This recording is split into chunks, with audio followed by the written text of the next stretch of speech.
গতকাল ছিল আমার নতুন টিউশনির প্রথম দিন, কিন্তু বড় ভাই সাবধান করে দিয়েছে ছাত্র নাকি অনেক টাউটবাজ, আমি যেন সেইভাবে পড়াই। তো আমি প্রথম দিন টিউশনিতে গেলাম, গিয়ে ছাত্রকে জিজ্ঞাসা করলাম তোমার নাম কি। তখন সে বলল, স্যার আমার নাম ফটিক, কিন্তু আমার স্কুলের বন্ধুরা আমাকে আদর করে ফটকাবাজ বলে ডাকে। ছাত্রের মুখ থেকে এই কথা শোনায় বুঝতে পারছিলাম ছাত্র আমার 1 নম্বরের টাউটার।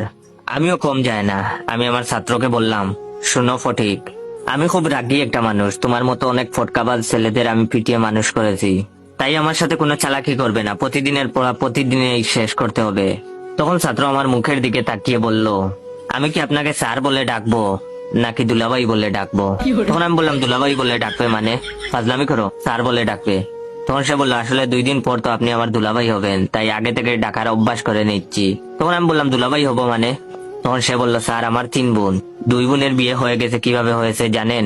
তখন আমি বললাম, কিভাবে? তখন সে বলল, স্যার আমাদের পরিবারের আর্থিক অবস্থা তেমন ভালো না, তাছাড়া বর্তমানে মেয়ে বিয়ে দেওয়া অনেক টাকার ব্যাপার। আমার আব্বু আম্মু খুব চালাক, তারা চালাকি করে ভার্সিটি পড়ুয়া ভালো একটা ছেলেকে আমাকে পড়ানোর জন্য নির্বাচিত করে। তারপর ওই স্যার যখন আমায় পড়াতে আসে তখন তাকে আমার আব্বু আম্মু খুব আদর যত্ন করে। পড়ানোর সময় আমার আপু খুব সুন্দর করে সেজে স্যারের সামনে গুড়গুড় করে। তো একদিন আমাকে শিখিয়ে দেওয়া হয় আমি যেন পড়ার সময় মিথ্যা কথা বলে ওয়াশরুমে চলে যাই, আর আমিও তাই করি। তখন আপু স্যারের রুমে এসে দরজা বন্ধ করে দেয়, আর একটু পরেই আম্মু আব্বু দরজা ধাক্কাধাক্কি করতে থাকে। তখন আপুটা কান্না ভেজা চোখে দরজা খুলে। তারপর আব্বু আম্মু জোর করে ওই স্যারের সাথে আপুকে বিয়ে করিয়ে দেয়। তখন স্যারের কিছুই করার থাকে না, কারণ আব্বু আম্মু স্যারকে খুব ভয় দেখায় আর বলে বিয়ে না করলে এলাকার লোকদের জানাবে। তখন স্যার নিরুপায় হয়ে কাঁদতে কাঁদতে আপুকে বিয়ে করে। এতে টাকাও খরচ হলো না, আর ভালো ছেলের সাথেও বিয়ে দেওয়া হলো। 2 জনের বিয়ে এভাবেই হয়েছে, আর 3 নম্বর বোনের বিয়ের জন্য আব্বু আম্মু আপনাকে নির্বাচিত করেছে। ছাত্রের মুখ থেকে এইসব কথা শোনার পর আমার অবস্থা খুব খারাপ হয়ে যায়। আমি উঠে দাঁড়ানোর শক্তি পর্যন্ত হারিয়ে ফেলি, হাত পা আমার থরথর করে কাঁপতে থাকে। তখন ছাত্র আমার কানের কাছে ফিস ফিস করে বলল, স্যার একটু পর আপু আসবে চা দেবার নাম করে আপনাকে দেখতে। আমি তখন কথা বলার শক্তি পর্যন্ত হারিয়ে ফেলেছি। ঠিক তখনই দেখলাম কালো একটা মেয়ে মুখে সাদা পাউডার মেখেছে, টুটে লাল লিপস্টিক, লাল টিপ, একদম অদ্ভুত খারাপ দেখতে, হাতে চায়ের কাপ নিয়ে আমার কাছে আসছে। ছাত্র তখন আমার আবার ফিস ফিস করে বলল, স্যার আমার আপু, তার সাথেই আপনাকে আব্বু আম্মু জোর করে বিয়ে দিবে। জানি না আমার তখন কি হয়েছিল, শরীরের সমস্ত শক্তি নিয়ে জুড়ে একটা চিৎকার দিয়ে জ্ঞান হারালাম। যখন জ্ঞান ফিরলো তখন দেখি ছাত্রের মা আমার মাথায় পানি ঢালছে, আর ছাত্রের বাবা আমার হাত পা মালিশ করছে।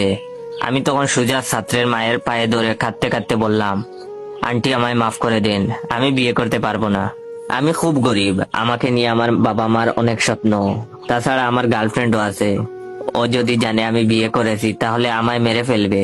বাই দ্য ওয়ে এইটা মিথ্যা ডায়লগ ছিল। তখন তিনি বললেন, আরে বাবা তুমি আমার পা ছাড়ো, আর বিয়ে করবা না মানে কি? তখন আমি বললাম, আমি আপনার মেয়েকে বিয়ে করতে পারবো না।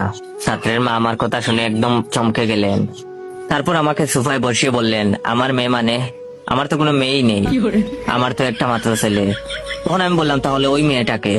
তখন তিনি বললেন, আমাদের বাসার কাজের মেয়ে। ওয়েট ওয়েট, গল্পটা শেষ করার আগে আমার এই ভিডিওটা আপনার 15 জন বন্ধুকে শেয়ার করে দিবেন। অনেকে আমার ভিডিওতে কমেন্ট করেন, জয় ভাই প্রতিদিন নতুন নতুন ফানি গল্প দেও না কেন? তো ভাই আপনাদের উদ্দেশ্যে, আমি ফানি গল্প দিয়ে কি করব? আপনারা তো লাইক কমেন্ট শেয়ার কিছুই করেন না। তো যদি চান আমি প্রতিদিন রেগুলার ফানি ফানি গল্প দেই, তাহলে অবশ্যই আমার এই ভিডিওটা আপনার 15 জন বন্ধুকে শেয়ার করে দিবেন, এন্ড কমেন্ট বক্সে বলবেন গল্পটা কেমন লাগছে, এরকম গল্প কি প্রতিদিন চান? যখন আন্টি বললেন ওই মেয়েটা ওনাদের বাসার কাজের মেয়ে, এই কথাটা শোনার পর আমার মাথায় আকাশ ভেঙে পড়লো। শেষে কিনে এই পিচ্চি ছেলে আমায় কাঁদিয়ে ছাড়লো। আমি তখন ছাত্রের মাকে বললাম, আন্টি ফটিক কোথায়? তখন আন্টি বললেন, ফটিক কে? আমি বললাম, আপনার ছেলে। তখন তিনি বললেন, আমার ছেলের নাম তো পিয়াস, আর তুমি অজ্ঞান হবার পর পিয়াস যেন কোথায় গেল। আমার মাথায় তখন জিম জিম করছে, এই ছেলেটা মহা টাউটার, এই বয়সে যেরকম টাউটারি করে বড় হলে না জানি কি কি করে। আন্টি তখন আমার মাথায় হাত রেখে বলল, বাবা তোমার মনে হয় আজ শরীরটা খারাপ, তুমি বরং আজ চলে যাও, কাল থেকে না হয়ে এসো।